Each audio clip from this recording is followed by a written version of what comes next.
نعمان صاحب، آپ صدر ہیں ٹیکس بار کے، پہلے تو یہ بتائیے 5-6 ماہ کی جو صورتحال ہے اس میں ہم معاشی اہداف تھے جو ہمارے اور حکومت کی جو پالیسیاں تھیں اور جو حکمت عملی تھی، آپ سمجھتے ہیں یہ ٹیکس نظام کے مطابق تھی، بہتری کی طرف ہم جا رہے ہیں؟ تو وہ 2.3 کی جو نیچرل گروتھ ہونی تھی اس سے بھی نیچے جا آپ مائنس میں جا کے گئی.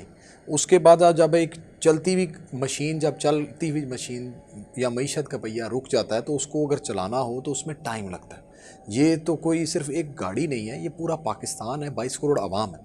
اور ان کو اگر آپ نے اس دوبارہ معیشت کی طرف، اکنامک سٹیبلٹی کی طرف 5.6 سے 6.2 کی باتیں کر رہے تھے، اور جیسے ہی حکومت آئی اور آپ نیچے چلے گئے تو وہ جو آپ 2.2 2.3 پہ جا رہے ہیں، جو ایک نیچرل گروتھ ہے ایک آبادی کی وجہ سے ہوتی ہے، اس سے بھی آپ اہداف کو نہیں پورا کر پا رہے تھے. اور جو انہوں نے لاسٹ ٹائم انہوں نے جو ایک پرائیویٹ چارٹرڈ اکاؤنٹنگ فرم سے انہوں نے اپنے جو ایک فکٹیشیس بنائی جی ڈی پی کو، اس کو بنانے کے بعد جو انہوں نے اپنے اعداد و شمار بتائے، اس سے پتہ چلا جب حکومت چینج ہوئی تو انہوں نے صحیح اعداد و شمار دیے، تو حقیقت میں ایسا نہیں تھا.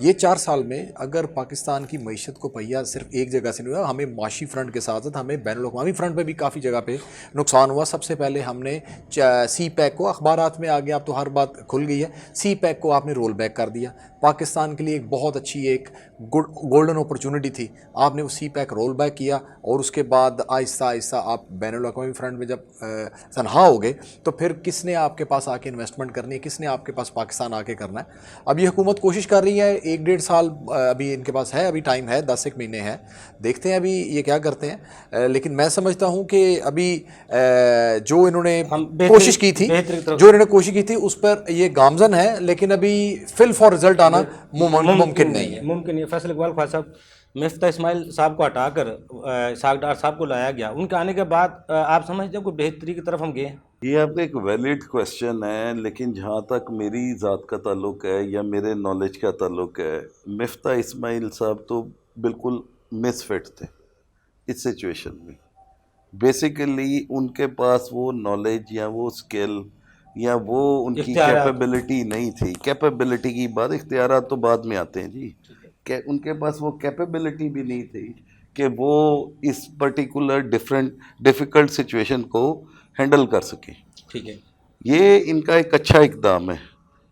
یٹ کہ اسحاق ڈار صاحب کے آنے پہ اور ان کے وزیر خزانہ کے طور پہ حلف لینے پہ لوگوں کی ریزرویشنز اپنی جگہ ہیں. ٹھیک ہے، لیکن ایز اے کمپیٹنٹ پرسن، اور ان کو بیسیکلی اکنامکس آف پاکستان کا جو ایک لمبا تجربہ ہے، جی مفتہ اسماعیل کے مقابلے میں وہ ایک بیٹر چوائس ہے ان مائی اوپینین.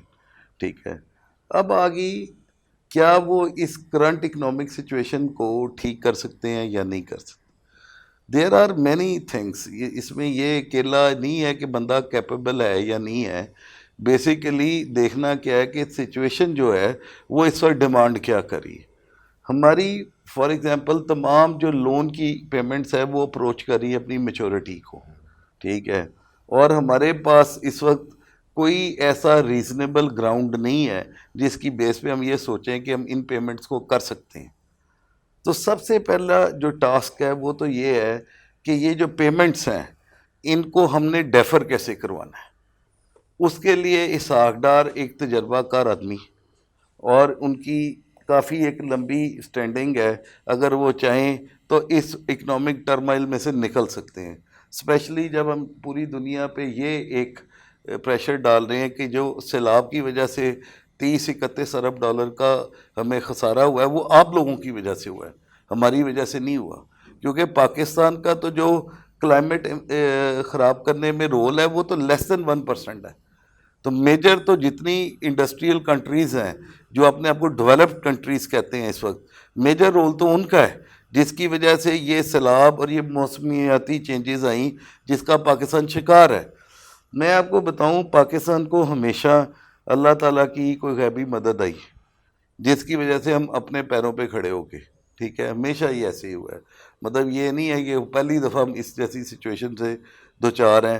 اگر آپ پچھلے 20-25 سال 30 سال کو ویو کریں، اس طرح کی سچویشن بارہا آئی ہیں اور اس میں سے ہم نکلے. لیکن اب جو بات اس وقت ہمیں قابل غور ہے وہ یہ ہے کہ جو ہماری پلاننگ ہے اس پرٹیکولر تمام ڈبیکل کو ہم نے کیسے فیس کرنا ہے اور اس میں سے ہم نے کیسے نکلنا ہے.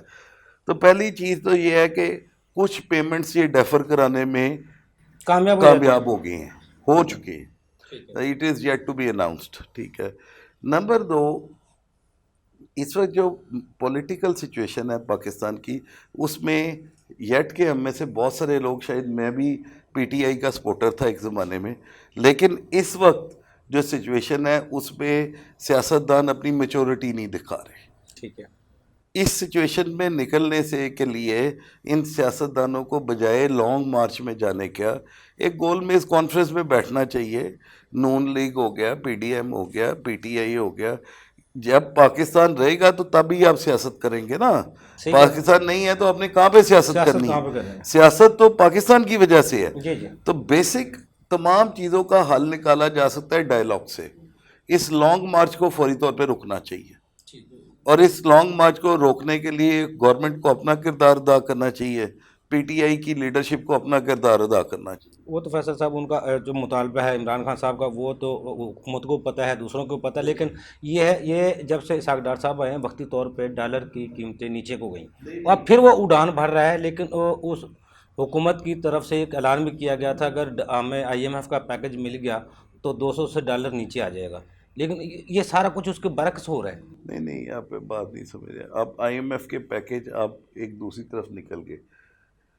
آئی ایم ایف ایک ہنڈرنس ہے, اٹس اے ریالٹی, لیکن ایف اے ٹی ایف کی گرے لسٹ سے آپ نکل گئے. ٹھیک ہے. آئی ایم ایف کو بھی آپ ڈیل کر سکتے ہیں اگر یہ سیاستدان آپس میں بیٹھ کے کوئی فیصلہ کر لیں. ٹھیک ہے. اب دیکھیں نیکسٹ ایئر جون میں الیکشنز ہیں, نہیں اگست میں. ٹھیک ہے. اگست سے 4 مہینے پہلے انٹرم گورنمنٹ بننی. ٹھیک ہے, ایسے ہی ہے نا. اگست میں اسمبلیاں ختم ہوں گی, اگست سپٹمبر میں. اگر اگست میں بھی ہو رہی ہیں تو اگر یہ سیاستدان مل بیٹھ کے کوئی فیصلہ کرتے ہیں اور کچھ عمران خان صاحب کی مان لیں, کچھ اپنی اسے فروری مارچ میں کہیں پہ ختم کر دیں اور نیا الیکشن اناؤنس کر دیں, دونوں لوگوں کو میچورٹی دکھانی چاہیے. نواز شریف کی جو حکومت ہے وہ 3 دفعہ وہ وزیر اعظم رہے. آصف علی زرداری صاحب بھی کافی منجے سیاستدان ہیں. مولانا فضل الرحمان صاحب بھی ایک لمبی ہسٹری ہے. عمران خان صاحب نے بھی اب ایک حکومت کر لی ہے. بیسیکلی اس وقت جو سب سے بڑا مسئلہ ہے نا پاکستان, وہ یہ ہے یہ پولیٹیکل اسٹیبلٹی آتی ہے تو سب چیزوں کا حل سامنے نظر آنا شروع ہو جائے گا. ہوتا کیا ہے کہ آپ فار ایگزامپل ایک اسٹینس لینے کے لیے یا ایک سچویشن کو کیٹر فور کرنے کی کوشش کرتے ہیں تو دوسرے لوگ صرف اپنی سیاست کو بچانے کے لیے اس کو الٹانے کی کوشش کرتے ہیں. فیصل صاحب دیکھیں نا, وہ جو مہنگائی کا بیانیہ حکومت لے کر آئی تھی وہ تو الٹ ہوا, اس لیے وہ الیکشن میں عوام کے پاس کس منہ سے جائیں. وہ بھی اپنی جگہ پہ اتحادی حکومت بھی درست کہہ رہی ہے, الیکشن لڑنے کے لیے ان کو عوام میں جانے کے لیے مہنگائی کا جو بیانیہ تھا اس کو ختم کرنا چاہیے تھا. یہ مہنگائی کا ویسے اس کو فرق جب سے حکومت آئی ہے وہ ڈبل ہی گئی ہے, نیچے تو نہیں آئی.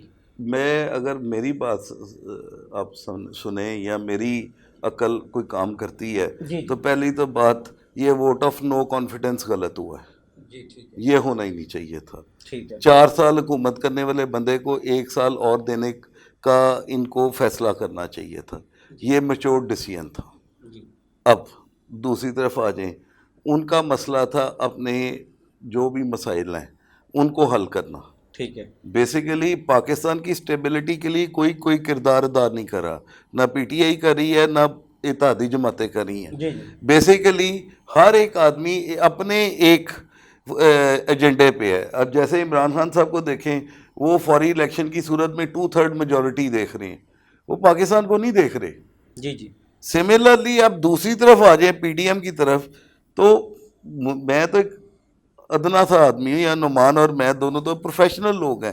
اب یہ جو کیسز ان لوگوں پہ بنے ہوئے ہیں یہ تو سارا کچھ گند جو ڈلا ہوا ہے ان کی وجہ سے ہے نا. اب کون اس کو دیکھے گا؟ بیوروکریٹ تو کوئی بھی ڈیسیژن لینے سے ڈر رہا ہے, کیونکہ جو بیوروکریٹ کوئی ڈیسیژن لیتا ہے اس کے سر پہ نیب کی تلوار لٹکتی ہے. فیکٹ آف سے جو پاکستان نکلا ہے, گرے لسٹ میں سے وائٹ لسٹ میں آیا ہے, اس کا اب پاکستان کو کیا فائدے مل سکتے ہیں؟ ساری صورتحال سچویشن تو گم و گو کی ساری ہے, لیکن اس کے بعد پاکستان کو کوئی ایسا فائدہ ملنے شروع ہو جائیں گے جن سے آپ سمجھتے ہیں پاکستان کی جو سیاسی اور معاشی حالت دونوں بہتر ہو جائیں گی؟ ایوبی صاحب، آپ کے اسی پروگرام سے میں نے کئی بارہا یہ بات بتائی کہ یہ فیٹف ایک پھندا تھا جی جی جو صرف ڈالا گیا ہے کچھ ملکوں کے گلے میں جیسے پاکستان تھا تاکہ ان کو کنٹرول کیا جا سکے. اگر یہ تباہ کیا جا گورنمنٹ عمران خان کی رہتی یہ نہیں کرنا. تو یہ گرے لسٹ سے انہوں نے کبھی بھی نہیں نکالنا تھا. اس کی وجہ ہے کہ انہیں یہ پتا تھا، حالانکہ یہ ساری کی ساری محنت ہم آدھر کی ہے، یہ ہمیں سب کو ماننا بھی چاہیے اور اس کو ہمیں وہ پوائنٹس بھی دینے چاہیے. بیسیکلی فیٹف ہے کیا؟ فیٹف ایک ڈر ہے جو کہ ایک ترقی پذیر ممالک کے گلے میں انہوں نے ڈالا ہوا ہے کہ جب مرضی ان کو بندھا ڈالے اور ان کی رسی ٹائٹ کر دیں. اب جب ہم فیٹف سے باہر نکل آئے ہیں تو ایک چیز تو بڑی اچھی ہمیں نظر آ رہی ہے کہ ہم نے یہ کمپلائنس کر دی، ہم نے یہ سارا کچھ کر دیا اور ہم اب گرے لسٹ سے باہر آ گئے ہیں. لیکن ہمیں یہ چیز نہیں پتا کہ یہ گرے لسٹ میں ڈالنے میں پھر انہیں کوئی زیادہ ٹائم نہیں لگنا. جی جی بیسیکلی تو یہ ایک وش لسٹ ہے ڈیولپ کنٹریز فائدہ کی کیا اٹھانا جو چاہتے ہیں؟ انڈر ڈیولپ کنٹریز کو کنٹرول کرنا چاہتے ہیں. جیسے امریکہ ہمیں کنٹرول کرنا چاہتا ہے. یہ بات روزے یہ جو کہتا ہے روزے روشن کی طرح عیاں ہے کہ امریکہ پاکستان کو کنٹرول ہاتھ سے نہیں جانے دینا چاہتا. اگر کنٹرول جاتا ہے تو نیا جو اکنامک زون بنتا ہے وہ پاکستان، چائنا اور رشیا کا بنتا ہے. نہ اس کو انڈیا کو برداشت ہے نہ وہ امریکہ کو برداشت ہے. تو جو فیٹف تھا، فیٹف بیسیکلی یہ ایک انہوں نے پھندا ڈالا تھا جس کی وجہ سے پاکستان کی اکانومی کو وہ کنٹرول کر رہے تھے اور اس کو وہ گرو نہیں کرنے دینا چاہتے تھے، جس کا خمیازہ جس پاکستان کا نے بھگتا، اس خمیازہ کی عوام نے پاکستان بھگتا. بھگتا ہے. جی جی اب رہے گی بات فیٹف سے نکلنے کا کیا فائدہ ہے. ہاں اوبویسلی فائدہ ہے، ہماری ریٹنگ بڑھے گی. ریٹنگ بڑھے گی تو ہمارا جو ٹریڈ ہے، ایکسپورٹ ہے، وہ بھی بڑھے گا. لیکن ابھی بڑی اچھی بات کی میرے بھائی نے، نعمان نے، کہ امپورٹ پہ جو ہم نے لگا دی نا قدغن، آپ کی پنجاب کی ساری ٹیکسٹائل بند ہوگی. جی جی را مٹیریل ہی نہیں ہے. بیسک را مٹیریل امپورٹ کرو گے تو پھر ہی ٹیکسٹائل چلے گی. سیلاب آپ کی کاٹن کی ساری کراپ لے گیا ہے. جی اب ٹیکسٹائل چلانے کے لیے آپ کو کاٹن امپورٹ کرنی پڑے گی. اور اس وقت جو حالات بنے ہوئے ہیں وہ کیا کہتے ہیں کہ گاڑیوں کے مینوفیکچرر ہوں، ٹیکسٹائل کے مینوفیکچرر ہوں یا کوئی اور ایکسپورٹ، 84 وہ 85 کہتے ہیں سراپا پہلے احتجاج وہ سے ہمیں پہلے دیں ایک ریکوزیشن. اس ریکوزیشن کو ہم دیکھیں گے کہ وہ جائز ہے یا ناجائز ہے. اس کو اپروو کر کے اسٹیٹ بینک کو بھیجیں گے. اسٹیٹ بینک اپروو کرے گا تو وہ ایل سی کھلے گی. ایوریج میں آپ کو صحیح بتا رہا ہوں، ایک کار مینوفیکچرر میرے کلائنٹ ہیں، انہوں نے مجھے بتایا کہ 4 ماہ لگتے ہیں ایک کنسائنمنٹ کو اپروو ہونے میں کہ ہم اس کی امپورٹ کی وہاں پہ کر سکیں. اب ہمیں یہ بھی نہیں پتا تھا کہ جب ہم اس آرڈر کو پلیس کریں گے اس وقت ڈالر کا ریٹ کیا ہوگا. ریٹ ہوگا. صحیح کہہ نہ رہے ہیں. ہم اس کی پرائس کا کچھ سوچ سکتے ہیں نہ ہمارے پاس ٹائم فریم ہے. ریزلٹنٹلی ان کے جو 6000 مزدور ہیں اس وقت کراچی میں، وہ یونٹ لگا ہوا ہے، وہ سب کے سب فارغ ہو گئے. کیونکہ آپ مزے کی بات یہ ہے، میں نے ایک ڈیلر سے کنفرم کیا جو ان کی ڈیلرشپ ہے، انہوں نے کہا جی ایک گاڑی 1 مہینے میں وہ دیتے ہیں ایک ڈسپلن کی، اس سے تو میری ڈیلرشپ نہیں چل سکتی. تو فیصل صاحب وہی تو میں ابھی نعمان صاحب سے میں نے پہلے وہ سوال کیا تھا. 84 85 جو مشینری کے لیے چیپٹر ہے اس کسٹم کا، سارے تاجر برادری سراپا احتجاج تھی. پھر اسٹیٹ بینک نے اور حکومت نے $50,000 سے جو کم امپورٹ تھی وہ اجازت دی. لیکن جن کی لاکھوں کروڑوں میں جن کی امپورٹ رکی ہوئی ہے، فیکٹریاں بند ہو رہی ہیں، ٹیکسٹائل جس طرح آپ بتا رہے ہیں، اب وہ فیکٹریاں بجلی مہنگی ہونے کی وجہ سے بھی بند ہو رہی ہیں، اور جو لوگ بند کر کے فیکٹریاں، جو انویسٹر ہے وہ سارا سٹہ بازی ہو رہی ہے ڈالر پہ. پھر اب جو سرمایہ کار جو غیر ملکی ہے وہ باہر چلا گیا، تو پھر ہمارے ملک کو ہم کس طرح چلائیں گے؟ اعتماد میں کس طرح لیں گے لوگوں کو؟ نہیں، بات یہ ہے بجلی تو ایک بات کی بات آتی ہے. ایک ٹیکسٹائل مل کی ایوریج کاٹن پرچیز چھوٹی ٹیکسٹائل کی 2 سے 2.5 ارب کی ہوتی ہے. ٹھیک ہے. اب کاٹن پاکستان میں تو ہے کوئی نہیں، وہ ساری ہونی ہے امپورٹ. وہ امپورٹ ہوئے گی تو پھر کچھ بنے گا، کوئی ایکسپورٹ ہوگا. اب پورے کا پورا پہیہ جام ہو گیا اس امپورٹ کو روکنے سے. ابھی ریسنٹلی ہمارے ایک یہاں پہ ٹیکسٹائل گروپ ہے جن کی 9 ٹیکسٹائل ملیں، ان کے مزدوروں نے